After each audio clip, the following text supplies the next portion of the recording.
Bom, e temos agora um convidado para falar mais sobre a situação na Ucrânia. A gente conversa com o ex-ministro das Relações Exteriores, Ernesto Araújo. Ministro, muito obrigado mais uma vez por estar aqui na programação da Jovem Pan.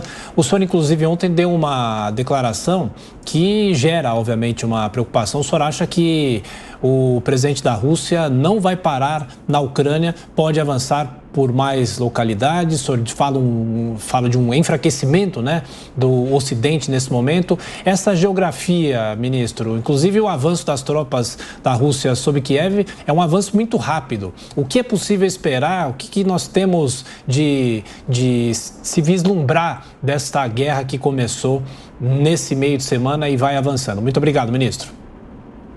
Muito obrigado por me convidar para estar aqui. Olha, a gente pode esperar tudo, porque a Rússia está encontrando uma resistência que é apenas da própria Ucrânia, né? Uma resistência muito corajosa, mas e o próprio presidente da Ucrânia tem dito isso, está se sentindo abandonado pelo Ocidente, e a Rússia está avançando praticamente como quer, né, pela Ucrânia. Então, diante disso, a gente olha quais são as declarações do presidente Putin, dizendo que, né, no fundo, o plano dele é, pelo menos, começar por recompor a antiga União Soviética. Isso já afetaria ali os países bálticos, né? Bom, a própria Bielorrússia, enfim, que hoje já é muito próxima de Moscou, mas quem sabe a Rússia já vai até transformar isso numa anexação da própria Ucrânia, obviamente. Eu acho que essa é o primeiro objetivo, mas enfim, eu acho que a gente tem que olhar para uma perspectiva de médio e longo prazo e pensar o que a Rússia realmente quer no mundo. E isso afeta seguramente a Europa, mesmo que a Rússia não invada militarmente outros países ali da Europa, além daqueles da ex-União Soviética. Evidentemente, ela quer projetar sua influência de maneira dominante na Europa. Me parece bastante claro isso. Então, a gente tem que ficar atento não só para movimentos militares, mas para as consequências do que está acontecendo na Ucrânia, para as consequências da projeção de insegurança que o Ocidente está colocando na Europa, a projeção de incapacidade de defesa e a projeção de força que a Rússia está fazendo. Então, seja, como eu dizia, militarmente ou não, essa sombra que Putin está lançando sobre a Europa seguramente vai continuar vindo para o oeste e continuar criando uma zona de influência russa em toda a Europa. Ministro, de qual forma o senhor acha que deve ser tratada a situação dos brasileiros que estão na Ucrânia? A embaixada recomenda que eles fiquem abrigados no aguardo de uma janela segura, ideal, para então esse resgate. O senhor concorda? Olha, isso depende da avaliação lá da nossa embaixada, que está lá com condições de saber como é a situação de segurança, como são as condições de deslocamento. Então, não teria como avaliar isso. Tenho certeza que estará sendo feito o melhor para proteger, evacuar os brasileiros, né? Eu não teria como avaliar se essa é a questão, né? Se me permite, eu queria só mencionar que eu acho que, né, a nossa política para essa situação não deveria se limitar a esse apoio aos brasileiros, né? Eu acho que isso é importante, essa questão da assistência consular, mas eu acho que, infelizmente, eu estou vendo uma volta a um padrão antigo da política externa brasileira, que é quando tem uma crise, a única coisa a fazer é simplesmente tirar os brasileiros, né? O que é uma maneira simplesmente de dizer, olha, a única ação do Itamaraty, da diplomacia brasileira, é consular, é apoiar os brasileiros. E não estou vendo absolutamente ação nenhuma na questão de fundo, que é a questão política, né? Ministro Ernesto Araújo, o senhor continua conosco. A gente vai fazer um rápido intervalo para a nossa rede de rádios, mas a gente continua na transmissão aqui na TV Jovem Pan News. Em um minutinho, voltamos agora às 8h28. Repita. 8h28. Bom, o ministro Ernesto Araújo aqui conosco, também temos nossos comentaristas, a Amanda Klein, também José Maria Trindade. Passar a palavra para a Amanda. Amanda, uma pergunta para o ministro Ernesto Araújo, ex-ministro das Relações Exteriores. Amanda. Ministro, bom dia. Eu queria que o senhor descrevesse um pouco mais o que considera, como o senhor disse, uma resposta insuficiente da chancelaria brasileira frente ao conflito Rússia-Ucrânia e do presidente Bolsonaro, porque parece que essa resposta também bastante anódina do Itamaraty aconteceu porque o presidente Bolsonaro esteve recentemente na Rússia e aparentemente ele gosta ou se espelha, não sei, no presidente russo Vladimir Putin. Queria saber se o senhor acha que isso é um erro do presidente Bolsonaro e do Itamaraty, e também que o senhor descrevesse um pouco melhor esse surgimento que parece ser uma nova ordem mundial, pelo menos a tentativa de erguer uma nova ordem mundial com a Rússia e a China nesse eixo assim, da Eurásia. Sim. Olha, bom, são três coisas. Primeiro, a visita do presidente à Rússia certamente foi um erro, eu já tentei alertar para isso antes da visita, e agora, com a invasão da Ucrânia, isso se configurou como uma realidade, porque sinalizou o contrário daquilo que eu acho que o presidente queria sinalizar, que era neutralidade, né? Mas sinalizou preferência pela Rússia. Então, isso é o que está sendo lido pelo mundo inteiro. Então, não adianta a gente dizer que foi neutralidade quando a leitura de todos é a de que o Brasil, enfim, de alguma maneira apoiou a Rússia e está do lado da Rússia, né? E essa impressão, essa leitura da comunidade internacional e da própria Ucrânia, né, imagino, essa leitura agora está sendo reforçada pela nossa reação à invasão da Rússia, né? Seria o momento justamente de, não, se realmente o Brasil não está do lado da Rússia, de condenar a Rússia pela invasão, porque é uma agressão a um país soberano que, inclusive, todas as tradições de política externa nossa, sempre foi uma coisa condenada, né? Então, essa história de que a nossa tradição é de neutralidade, tá bem, como é que a gente mostra neutralidade nesse momento? Mostra neutralidade não apoiando uma invasão, né? Uma invasão a um país soberano. E essa resposta poderia ser, e deveria ser, se o que o Brasil quer é a paz, a meu ver, deveria ser de pressão contra a Rússia, né? O Brasil deveria se somar àqueles que estão tentando fazer uma pressão contra a Rússia.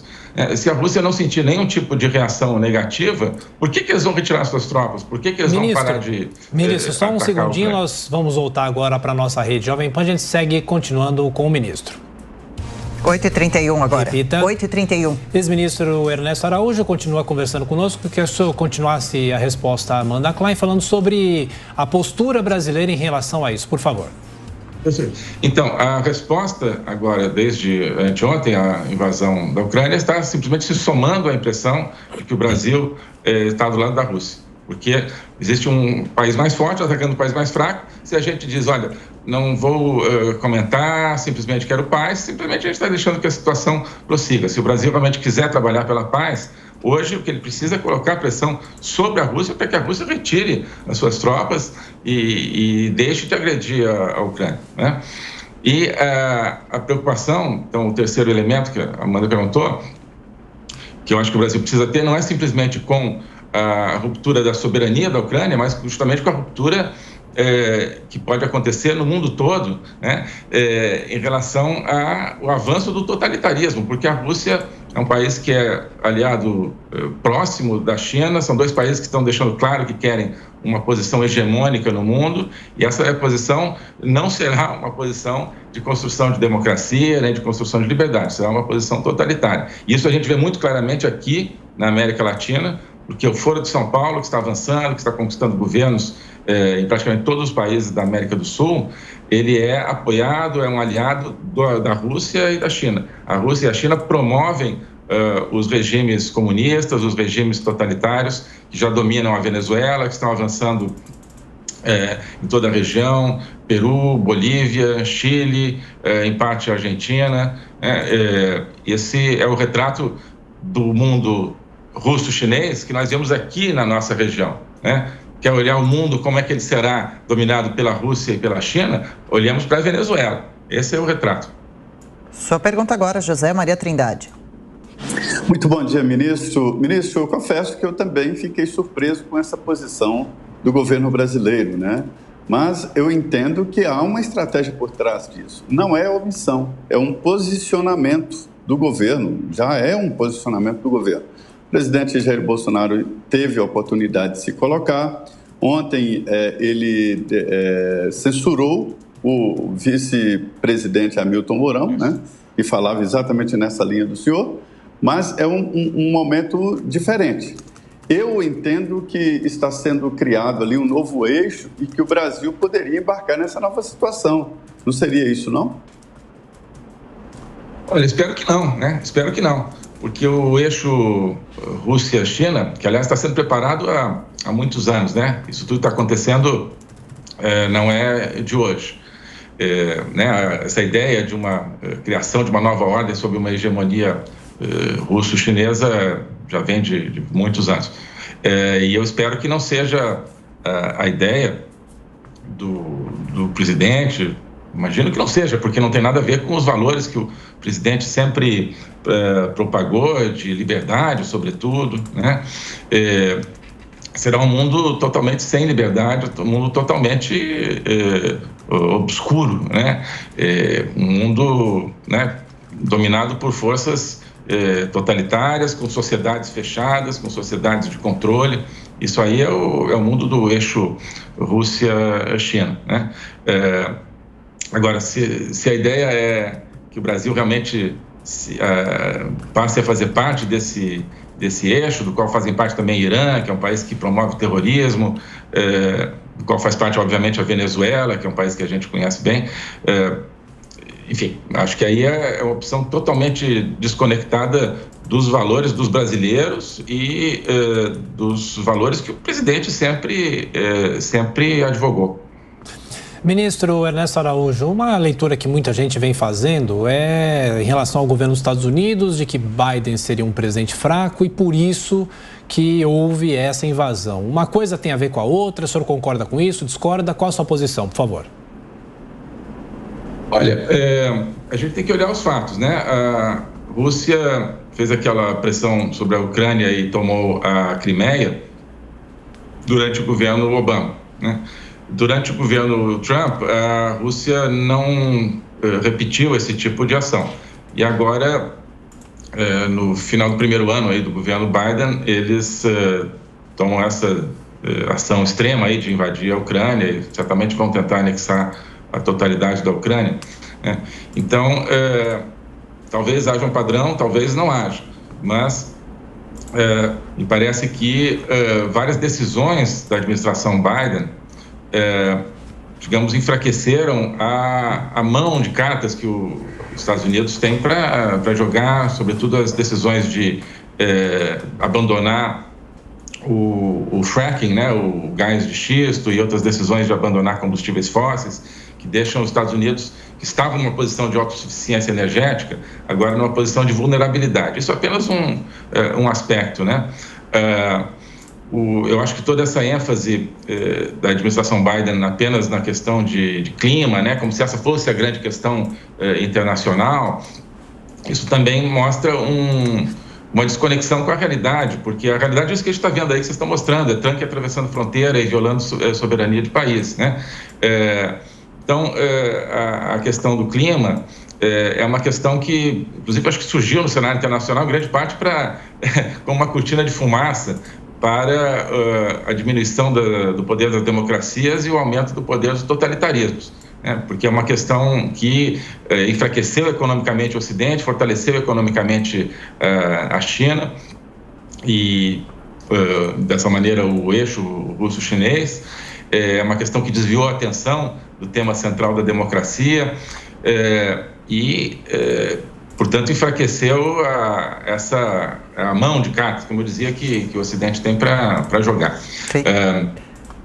E, além disso, todas as políticas de divisão da sociedade, né, o racialismo, essa tendência de realmente dividir a sociedade americana em raças antagônicas, isso, de certa forma, conta com muita simpatia por parte da administração Biden, também toda a ideologia de gênero, né, né, criar antagonismos aí de gênero. Isso, obviamente, cria uma sociedade fraca. Uma sociedade fraca, por mais que ela tenha exército, tenha capacidade militar, ela não consegue projetar esse poder, e é isso que a gente está vendo, essa ausência completa de defesa de um país soberano que é a Ucrânia.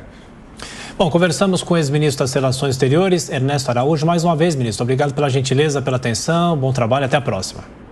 Que agradeço, até a próxima.